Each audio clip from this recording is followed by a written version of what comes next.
Now, these Furlough Fridays haven't only impacted students' education. For some children, school is where they get their meals, and on furlough days, some do without. But one church has stepped in to help provide meals and activities for students on these days. KITV4's Amberlynn Hayden has the story that's new at 6. Volunteers at Lighthouse Outreach Center Church in Waipahu provide a place for public school students to stay active as they do every Furlough Friday. We feed them breakfast, and then they bring their homeworks with them. And our instructors, our ladies, volunteer to help them do their homework. And then they play all day until 12:30. They go back home. Hunkin says being there for the kids will not only keep them out of trouble, but hopefully serve as a life lesson.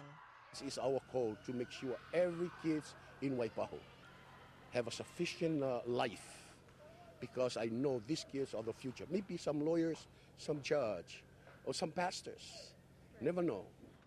Hunkin's work is getting noticed in the community. He recently received the Honolulu Police Department's Citizenship Award. For the last 8 years, he's led Project Clean, which is geared to paint out graffiti. His church has also provided meals and overnight housing for homeless people for the last 4 years.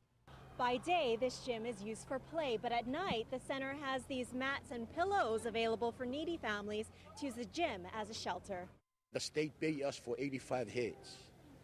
But as long as I have a space, sometimes we put one night, I put 180. I cannot, if it's a family, I cannot tell them to go back. But if you ask the Reverend, the award is not from his efforts alone. Amberlynn Hayden, KITV4 News. Hunkin says 55 to 75 students come to their church every Furlough Friday. And he says his congregation will provide this free service next year if for some reason the furloughs continue, as long as they have the means to do so.